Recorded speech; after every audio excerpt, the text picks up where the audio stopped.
Hello and welcome to a new episode in a series where I look at the vehicles officially announced for the upcoming game Snowrunner. Today we're looking at the first three-axle truck for this series, the Freightliner M916A1.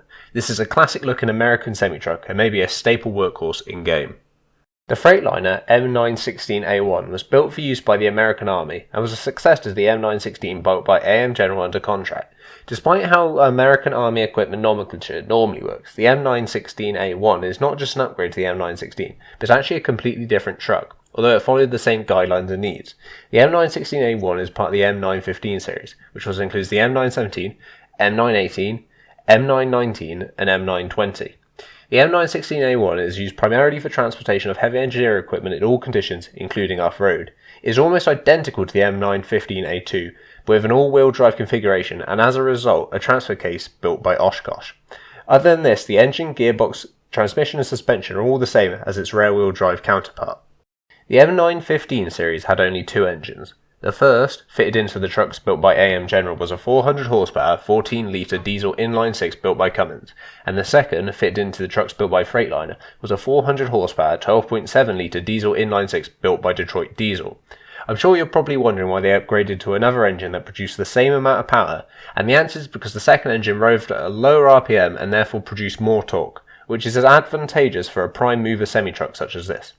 I don't know if it's possible the truck will have access to a larger variety of engines in-game, but a choice between two engines of the same power seems a bit limiting, so it's likely that some engines will be made up for the Freightliner. The M916A1 had a 454-litre fuel tank, much larger than the 200-litre fuel tank that will appear in-game. 200 litres of fuel for a 400 horsepower engine is small. In comparison, the Azov 5319 had a 350-litre fuel tank and a 450 horsepower engine. The given length and width of the vehicle seems correct, and it's even obvious what website they got the sources for those numbers. Funnily enough, this truck's measurements actually appear again on the Twin Steers truck card, even though that is incorrect. It should be noted that for a bonneted semi-tractor such as this, the length of 7.3 metres is very short.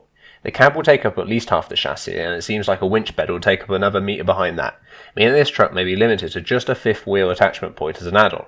Although this would be accurate to real life, this would potentially make the truck not so versatile in game.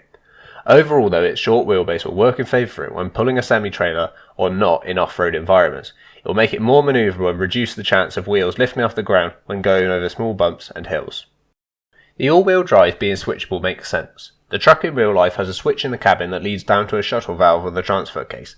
I put a cutaway diagram from the user manual that demonstrates this.